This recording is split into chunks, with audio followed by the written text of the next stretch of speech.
Salut à toi, c'est Christophe. J'espère que tu vas bien. Écoute, on va analyser le quintet d'Anguin aujourd'hui, donc qui a lieu sur les 2150 mètres départ autostart de l'hippodrome d'Anguin. Donc tu vas voir, donc c'est le prix de New York, c'est à 15h15. C'est une course de catégorie A, c'est une course européenne pour les 5 à 10 ans qui n'ont pas gagné, donc 450 000 euros. Voilà, tu vas voir, c'est une course qui est assez intéressante avec des bons chevaux. Maintenant, bon, ils se valent un peu tous, hein, je trouve. Donc voilà, c'est comme toujours en fait hein, dans les quintets, c'est pas évident de faire des choix. Donc écoute, on va regarder ça tout de suite. Alors, numéro 1, Tell Me No Lies. Écoute, moi, Tell Me No Lies, je l'ai pas retenu parce que je pense que voilà, c'est un peu trop juste là. C'est pas la forme du moment. Sur les 2150 mètres, avec le numéro 1 comme ça, je sais pas, moi j'y crois pas des masses. Donc voilà, puis voilà, c'est un nombre de 9 ans, tu vois, il y a quand même des 5 ou des 6 ans, tu vois, même des 7. Donc voilà, je pense que ça va être un petit peu juste quand même pour Tell Me No Lies. Ensuite, Tamur Rock. Donc Tamur Rock, c'est un étranger. Écoute, apparemment, enfin bon, moi je suis pas allé vérifier les dernières courses. Apparemment, c'est en Italie qu'il a fait ça. C'est même une femelle en fait. C'est une jument. Euh, donc que dire? Donc apparemment, ouais, elle vient de finir donc première les deux dernières courses. J'ai regardé un petit peu sur le trot.com. En fait, elle a déjà gagné en gain, donc c'était en 2016, elle a été déférée des 4 comme aujourd'hui. Donc là, avec le numéro 2, effectivement, bon, je pense que voilà, ça peut le faire. Hein. En plus, c'est un parcours de vitesse, voilà, on va la retenir. Hein. C'est clair et net. Hein, Tamur Rock, on le retient, on le garde donc pour les bonnes chances, moi je dirais. Ensuite, numéro 3, Romanesque. Alors Romanesque, que dire de Romanesque? Écoute, Romanesque, c'est un mâle de 8 ans qui a été disqualifié là, à Argentan dans une bonne course de groupe. Il y avait donc un mec d'Eripré, il y avait Open Quick, et en fait il a fini premier, sauf que il a été disqualifié pour allure en fait avant l'arrivée officielle, c'est-à-dire que la décision des commissaires a été de le disqualifier. Alors, écoute, je sais pas trop quoi en penser. Moi, je t'avoue que je suis un peu paumé avec ce romanesque parce que, en fait, sur ce qu'il a montré, si tu veux, à Argentan, donc corde à droite, c'était bien. Maintenant, tu vois, le reste de sa musique qui est quand même pas génial, quoi, si tu veux. C'est un peu irrégulier, c'est vraiment irrégulier, complètement en fait. Donc je sais pas trop quoi en penser. Ouais, je t'avoue que je suis un peu paumé en fait. Je suis un peu paumé. Euh, Écoute, on va le retenir. On va le retenir en outsider parce que voilà, je pense que tu vois, c'est tellement bien, tu vois, ce qu'il a fait quand même, je trouve à Argentan que tu vois, ça serait dommage de pas le retenir. Donc on va le retenir. Donc on va dire en outsider. Alors attends, je le note. Numéro 3. Voilà. Ensuite, numéro 4, Sharon Gare. Écoute, Sharon Gare, pour moi, c'est la base de la course. Voilà. C'est la base de la course. Voilà, s'il y a un cheval que tu dois jouer, c'est lui. Enfin, c'est elle d'ailleurs, c'est toujours, je me trompe à chaque fois, c'est une femelle de 7 ans. Franchement, très très bonne réussite sur les hippodromes français. C'est une italienne qui est très très rapide en plus, vraiment. Voilà, sur un parcours de vitesse comme ça, à Anguin, je pense que ça peut vraiment bien le faire. Donc voilà, moi je garde. Qu'est-ce qu'elle a fait? Elle a fait à Vincennes, elle a fini sur les 2007, elle a tourné sur le pied de 13,5, donc le 7 avril. Alors voilà, le seul truc qui me chagrine, c'est que en fait, ça fait un petit moment là qu'elle a pas couru en fait. Voilà. C'est ça qui me fait un peu chier quoi. Mais bon. Donc voilà, ouais, non, Sharon Gare, faut garder. Hein. Je crois c'est clair et net, c'est même la base. Ensuite, numéro 5, coup droit. Alors écoute, coup droit, coup droit. Coup droit, écoute, c'est un mâle de 6 ans qui est pétri de qualité. Maintenant, bon, si tu veux, les commentaires, enfin, tu vois, mais enfin, même moi, tu vois, je le dis, je l'ai déjà dit dans les courses d'avant, parce que je crois les courses d'avant, les 3 dernières courses, je crois que je l'ai sélectionné, et en fait, le cheval, ça a été disqualifié, quoi. Donc, si tu veux les trucs genre à reprendre en confiance et des trucs comme ça, tu vois, moi, j'en ai un peu ras-le-bol, quoi. Donc, en fait. Enfin voilà quoi, il a été disqualifié 3 fois là, ces 3 dernières courses, enfin c'est bon quoi. Enfin, tu vois, moi ça me saoule. Donc je sais pas trop ce qu'il a, sincèrement. Je sais pas, voilà, je sais pas pourquoi. Pourtant, il est très très bien né, c'est un fils de Prodigious. Voilà, c'est un très bon cheval, hein, y a pas de souci. Hein. Il a fini deuxième à Anguin le 15 juillet sur les 2875 mètres. Bon voilà, c'est un groupe 3. Tu vois, en plus c'est un habitué des groupes, quoi. Ça veut dire que vraiment c'est un grand cheval. Enfin franchement, tu vois, tu peux pas le voilà. Alors écoute, franchement au début, moi j'ai envie de l'écarter. Je t'avoue en fait, j'avais envie de l'écarter. Maintenant bon, je pense que en fait non, je vais l'écarter en fait. Voilà, en fait je vais rester là-dessus. En fait, je vais l'écarter parce qu'en plus de ça, ce que je vois, c'est que coup droit, c'est pas, enfin, c'est pas. En fait, il a fini premier le 22-4 2017 à Anguin sur cette même piste, dans les mêmes conditions. Bon, écoute, on va le garder quoi. Franchement, je suis vraiment pas convaincu parce que je pense que ça va être un favori, hein. En plus, si voilà, c'est Mathieu Abrivard et tout, mais voilà, vu ce qu'il a fourni ces derniers temps, en fait, voilà, je trouve pas ça bien encourageant. Bon, écoute, on va le garder parce que voilà, c'est un super cheval, mais voilà, sincèrement, j'y crois pas des masses quand même, et je vais certainement pas le mettre en base, tu vois, parce que voilà, pour moi, c'est un cheval qui, ça fait des 3 dernières courses, il s'est mis au galop 3 fois, si tu veux, voilà, moi ça me plaît pas du tout. Alors ensuite, numéro 6, Boeing du Bocage.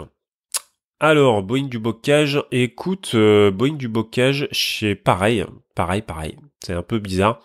Il est associé avec Eric Raffin, il a montré un super truc la dernière fois là, je trouve.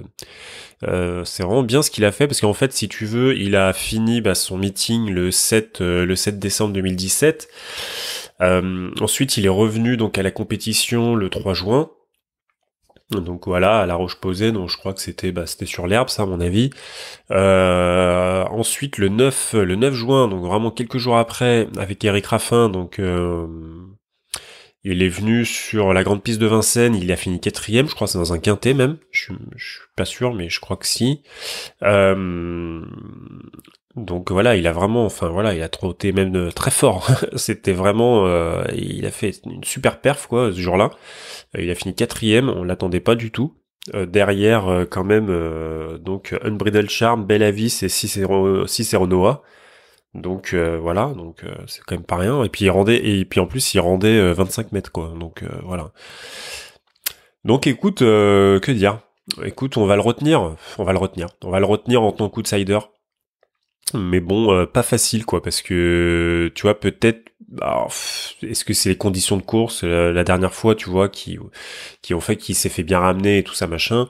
Maintenant, voilà quoi, il va affronter Sharon Gare, Barrio Josselin, Tamur Rock, tu vois, voilà, qui sont Cliff du Pomereux aussi. Voilà, moi je l'ai retenu, Cliff du Pomereux. Tu vois des chevaux vraiment qui sont bien avancés quoi, si tu veux, tu vois, dans les perfs et dans la forme. Donc là voilà, c'est un peu sujet à caution on va dire. Maintenant c'est avec Eric Raffin, donc c'est clair, hein, voilà, il y a la possibilité qu'il se place quoi le cheval, hein. Je pense qu'il va tout faire pour quoi en tout cas. Donc voilà, on le retient.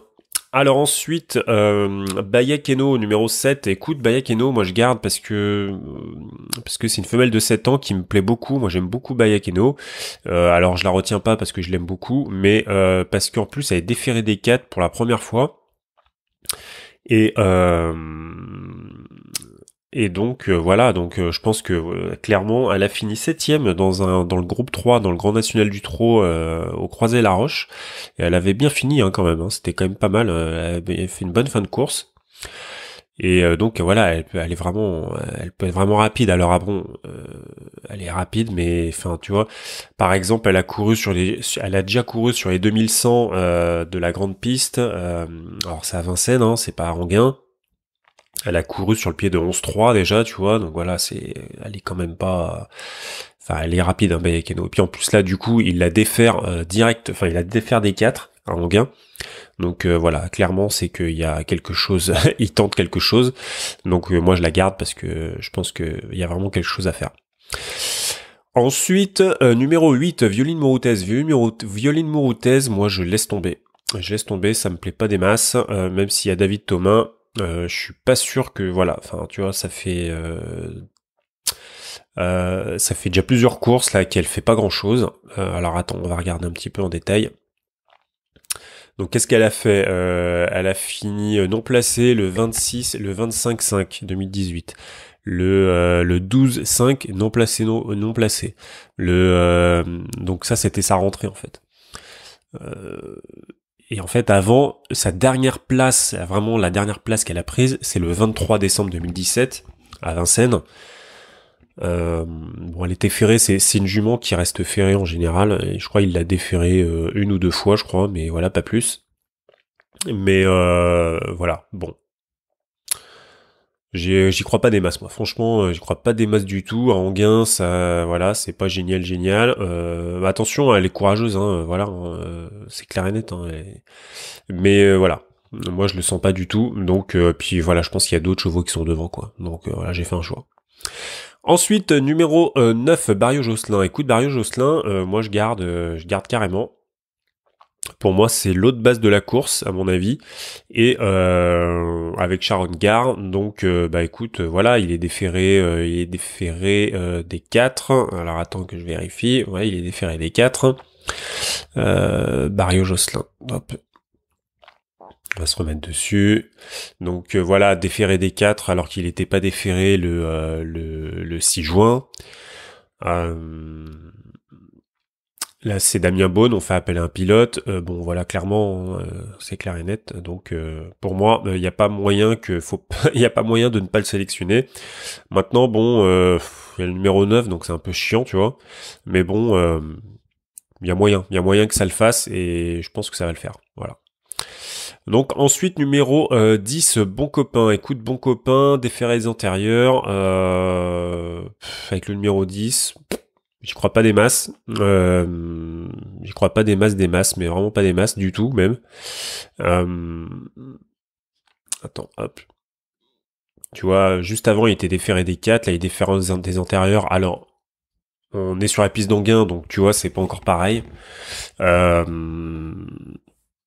Franchement, non. Moi, j'y crois pas. Et j'y crois pas du tout. J'y crois pas du tout, donc je préfère laisser. Je préfère laisser. Hop, ensuite, numéro 11, Tango Negro. Tango Negro, qu'est-ce que j'ai dit? Attends, Tango Negro. Non, j'ai pas gardé. Alors attends, il y a une raison. Attends, excuse-moi, parce que là, je suis en train de me perdre, là, dans les chevaux, là.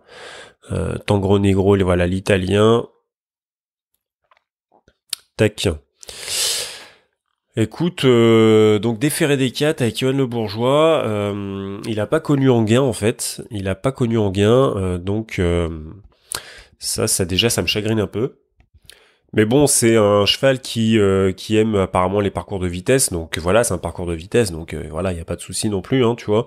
Mais bon, je pense qu'il y a des chevaux qui sont devant. Maintenant, franchement, je sais pas vraiment quoi en penser en fait.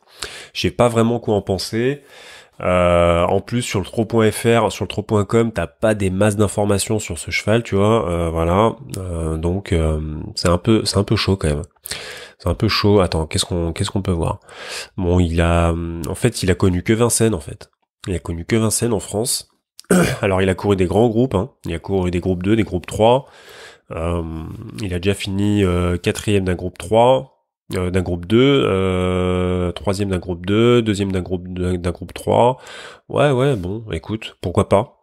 Ouais, pourquoi pas? Tango Negro, c'est clair et net, hein, ça peut, je pense que ça peut bien avancer aussi. Maintenant, c'est quoi sa réduction kilométrique 11,9. Il y a quand même des chevaux, tu vois. Il y a Cliff du Pomereux qui tourne sur le pied de 11,1. Pourquoi pas? Bon, écoute, moi je le garde pas, mais enfin bon, écoute, voilà. À toi de voir. Ensuite, numéro 12, Vasco de Viette. Écoute, alors là, tu vois, le truc qui va complètement t'étonner, je garde pas Tango Negro, je garde pas Bon Copain, je garde pas Coup Droit. Ah non, si, Coup Droit, j'ai gardé. Mais je vais garder Vasco de Viette. Waouh. Alors pourquoi? Parce que, alors bon, déjà, Vasco de Viette, il a vraiment une musique vraiment, mais alors dégueulasse au possible. On se demande, je sais pas s'ils vont le faire trotter encore un peu, le cheval, là. Mais Vasco de Viette, comment dire, je pense que ça peut être un bon outsider, mais vraiment un outsider complètement délaissé, tu vois, qui va pas être joué quasiment. Euh, alors qu'en fait, il peut bien faire, tu vois, vraiment dans les bons jours, il peut bien faire et il est vraiment rapide.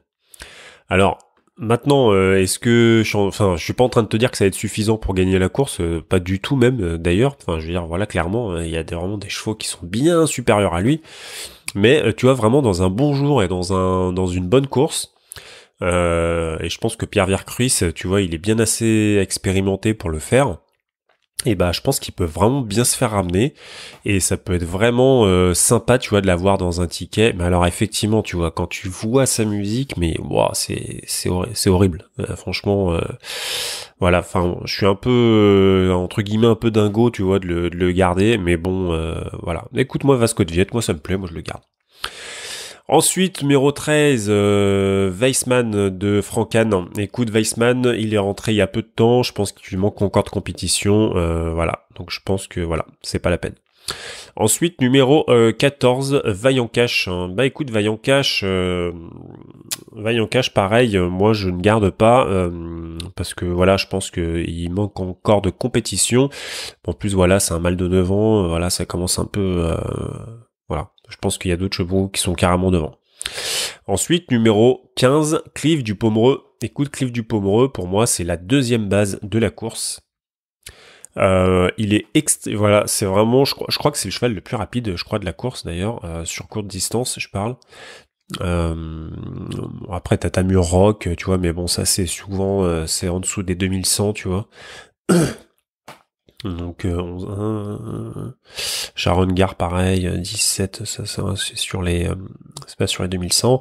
Ouais, non, tu vois, là, lui il tourne sur le pied de 11-1, il a déjà tourné sur le pied de 11-1, on va dire ça comme ça. C'était sur les 2000, en plus, c'était sur les 2175 mètres, c'était dans un groupe 2, c'était en 2017. Bon, et voilà quoi, c'est super rapide. Donc avec Franck Nivard, voilà, il a fini 3e le 1er juin dans une course de catégorie B à Vincennes. Voilà, pour moi c'est clair et net, c'est la 3e base de la course. Faut surtout pas l'écarter, Clive du Pomereux. Et numéro 16, Dragon d'Avril. Dragon d'Avril, écoute, moi je ne garde pas. C'est un cheval de montée qui voilà, à mon avis il prépare d'autres choses, c'est pas possible parce que voilà, je vois pas ce qu'il fout là en fait. C'est un mâle de 5 ans. En plus de ça, bon voilà, sa dernière musique elle est pas géniale. Attends, je regarde, je me mets dessus, hop. Ouais, non, mais laisse tomber. Enfin, je veux dire, voilà, bon, il est pas du tout, il est pas du tout affûté pour moi. Donc, écoute, voilà. Donc, je ne retiens pas. Donc, alors, attends, ça fait quand même pas mal de chevaux, ça. Hein. Donc, alors pour moi, les bases, vraiment, ceux que tu dois vraiment mettre dans tes tickets quasiment obligatoirement, c'est le numéro 4, Sharon Gare, numéro 9, Barrio Josselin et numéro 15, Clive du Pomereux. Ensuite, les bonnes chances, pour moi, c'est numéro 7, Bayakeno. Numéro 2, Tamur Rock. Et numéro 6, c'est Boeing du Bocage. Et ensuite, les outsiders, numéro 12, Vasco de Viette. Numéro 3, Romanesque. Et numéro 5, Coup droit. Voilà. Donc, j'espère t'avoir aidé un petit peu. Pas facile, hein, tu sais, voilà, les courses. Qu'est-ce que tu veux? Tu vois, par exemple, hier, Barakat Bellou, moi, je l'avais conseillé mes abonnés, Barakat Bellou. Ça a pas du tout fait, elle a pas du tout fait sa course. Enfin, franchement, voilà, c'est décevant, quoi. Qu'est-ce que tu veux? C'est comme ça, c'est les courses, hein. En fait, comment il s'appelle? King Sirkir, il a complètement cadenassé la course, course non sélective, c'est-à-dire que personne avançait. Lui, il était devant, tranquille, personne l'a attaqué. Et puis, en fait, qu'est-ce qu'il a fait, tu vois, forcément, tu vois, c'était un des plus rapides, tu vois, King Sirkir, Alexandre Brivard, il est arrivé dans la ligne droite, il a fait sa ligne droite, il est arrivé premier, tu vois, voilà. Donc non, franchement, les quintés, tu sais, c'est toujours, en fait, c'est tellement multifactoriel, tu peux pas. C'est vraiment difficile en fait, tu vois. C'est pour ça que tu vois souvent, tu vois qu'on a des commentaires, même mais que ça soit des commentaires, même je vois un petit peu ailleurs et tout sur d'autres trucs, tu vois. toujours un peu des commentaires, ouais, mais tu l'as oublié et tout machin. Ouais, mais en fait, tu sais, à ce moment-là, tu retiens tous les chevaux, tu vois ce que je veux dire? Enfin, tu vois, ou t'en écartes vraiment un, tu vois. Mais tu peux jamais savoir, en fait. Tu peux jamais savoir, et c'est tellement dur, en fait, de comment dire, de lâcher prise là-dessus. C'est-à-dire qu'à un moment donné, il faut que tu fasses des choix, tu vois. Et c'est pour ça que moi, par exemple, je ne joue qu'au jeu simple. Je ne joue qu'au jeu simple euh, parce que franchement, trouver des combinaisons, ne serait-ce déjà au couplet, tu vois, c'est déjà dur. Mais alors putain, si tu commences à jouer au quintet, laisse tomber quoi. Enfin, je veux dire, tu te rends compte là, les probabilités que tu touches. Parce que quintet après quintet, tu vois, quand tu vas même faire des multis, quoi. Tu vas faire des multis, ça va te coûter les yeux de la tête. Franchement, est-ce que tu rentres dans tes frais, sincèrement, tu vois? Alors, effectivement, même si tu joues au jeu simple placé, et que tu joues des favoris comme moi, par exemple, moi, c'est ce que je fais. Moi, je joue des favoris, tu vois, mais après, selon certaines stratégies, tu vois, je veux que mes favoris ils rentrent dans certains critères, tu vois. Bah, évidemment, tu gagnes pas tous les jours, tu vois. Mais en fait, ce qui compte, c'est que sur plusieurs années, tu gagnes, en fait. Tu vois, c'est ce que j'expliquais à quelqu'un qui me suit. En fait, tu sais, imagine, je sais pas, t'as par exemple 80%, tu vois, de réussite, tu vois, avec un profil de cheval, tu vois. T'as 80% de réussite. Ça veut dire que grosso modo, j'en sais rien, bah 8 jours, allez, on va dire, on va grossir un peu le machin, tu vois, mais 8 jours sur 10, tu gagnes et 2 jours sur 10, tu perds, tu vois. D'accord? Mais tu rapportes ça au mois, ça fait quoi? Ça fait que, bah, en fait, bah, grosso modo, sur 12 mois, tu vas gagner, je sais pas moi, 9 mois, tu vois. Et puis, bah, tu vas perdre 3 mois, tu vois ce que je veux dire? Est-ce que tu vas pouvoir tenir 3 mois sans gagner, tu vois? C'est ça la vraie question, mais la vraie question, c'est pas genre est-ce que on peut gagner de l'argent et tout ça, tu vois. Oui, bah oui, on peut, tu vois. Mais le problème, c'est qu'en fait, il faut tenir les écarts. C'est ça qui est le plus dur, en fait. C'est ça qui est le plus dur. Alors, si en plus tu joues au quintet, tu joues au carté et tout, moi, je porte pas de jugement, tu vois. Il y a pas de souci, tu vois. Les gens qui veulent jouer au quintet, qui veulent croire que ils peuvent gagner des milliers d'euros avec un ticket de 2 euros. Bah écoute, y a pas de souci, tu vois. Tu fais comme tu veux. C'est ton argent après tout. Mais voilà, moi je préfère plutôt mettre, tu vois, beaucoup d'argent sur un cheval favori, tu vois, qui a vraiment de bonnes chances d'arriver dans les 3 premiers, plutôt que, tu vois, d'espérer gagner, tu vois, 500 000 euros avec la tirelire, tu vois, dans un quintet dans l'ordre, tu vois. C'est voilà, non, franchement, bon, bref. Enfin voilà, écoute, bah voilà, donc j'espère t'avoir aidé un peu, et puis je te dis à plus. Merci d'avoir écouté ce podcast. Si tu veux progresser maintenant en ayant des vraies stratégies, des vrais systèmes de jeu pour pouvoir augmenter ton capital de ton compte PMU, que ce soit au jeu simple, au tiercé ou au couplet, moi ce que je te propose, ce sont vraiment de vrais ateliers vidéo. C'est mon support principal. Donc je fais des ateliers vidéo dans lesquels je te propose mes stratégies en fait pour pouvoir gagner au jeu simple, donc au tiercé et au couplet. Donc j'ai mis tout ça dans la description du podcast. Et en plus de ça, je propose un abonnement qui n'est pas visible, mais si tu es vraiment intéressé, tu peux tout à fait me contacter par mail. Mais surtout, n'hésite pas à me demander, dans lequel je propose mes jeux quotidiens en fait, selon certaines stratégies. Et évidemment, tu as le droit à un gros accompagnement, c'est-à-dire que de toute façon tu prennes un atelier, 2 ateliers, l'abonnement, peu importe. Moi je réponds vraiment très très vite. Je suis bien présent, donc pour toi il n'y a pas de souci. Je vais vraiment t'aider à progresser dans tes jeux, à te sortir en fait. Peut-être que tu es dans le brouillard actuellement, que tu sais pas sur quel chevaux miser, sur quelle discipline, comment gagner et tout. Moi je t'explique tout ça très bien. Et donc, il faut surtout pas hésiter en fait à cliquer sur ces ateliers. Je te présente un peu tout ça, tu lis la présentation. Et puis voilà, n'hésite pas à me contacter. Je te dis à bientôt, bye.